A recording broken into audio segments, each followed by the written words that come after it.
Welcome back. So in part 1, we added sand texture to the base and filled in some of the more noticeable gaps on the base. In part 2, we will now be attaching the wings to these spots on the back, as well as filling in some of these more noticeable mold lines and join lines from where the parts of the giant miniature were placed together. So the creature has 2 giant wings that slot into its back in the aforementioned spot. And the top, it fits nicely. That'll be glued into place. But as you will see, if it's in the right orientation at the top, it creates, you can kind of see as I move my hand, the light and shadow, creates this giant gap in the back. So we're gonna have to figure out how to get that attached closer to the body and hide that gap. With the price point and uniqueness of this specialty item, I mean, when you have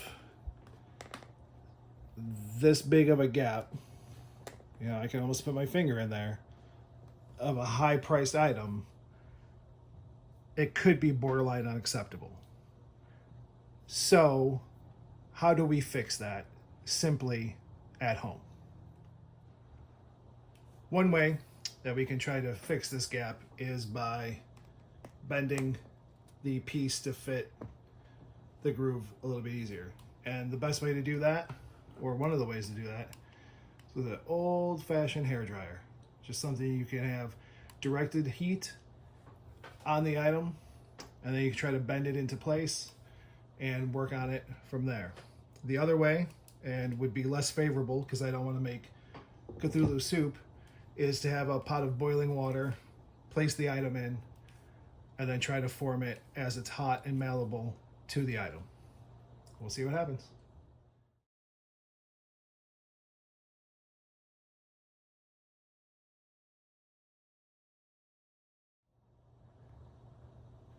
So after a few minutes of heating it up, trying to put it into place, heating it up again, and just trying to get this wing part to stay in the body,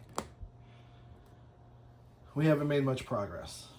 So I'm just going to keep working on this, maybe glue the shoulder piece into place, because that's kind of a nice join there, and then just see what I can do with warming it up and moving it around.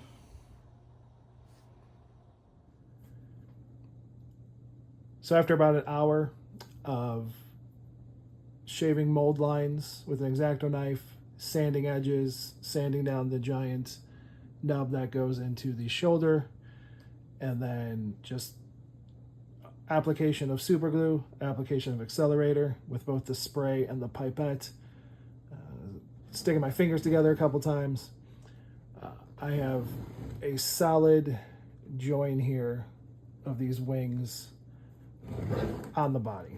Now, that does not mean I don't have any seams. I've tried to cover up as many gaps as possible with the super glue because admittedly I am not a sculptor.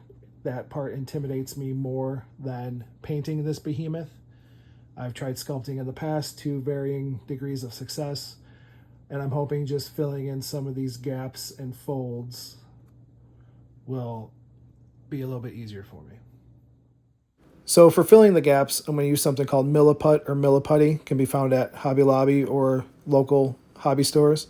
Some gloves, a little bit of water, and some silicone tipped modeling tools.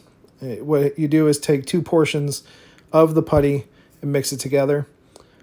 With a little bit of water on your fingers, it's easier to move around. Here you'll see I'm just taking small rolls of the putty and putting it into the crevices I'm trying to blend, and then using the silicone tool to fill in those gaps and kind of smooth everything out.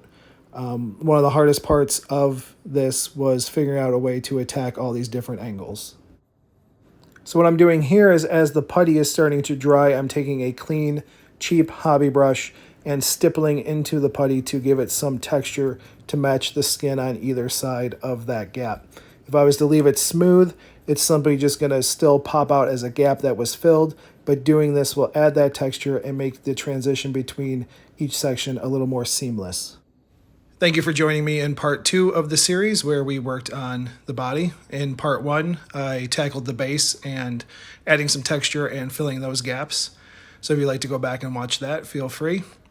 The next video, I'm going to try to figure out how to put together a spray booth big enough for this monstrosity so I can prime it safely in my house. Thanks for joining. Have a good day.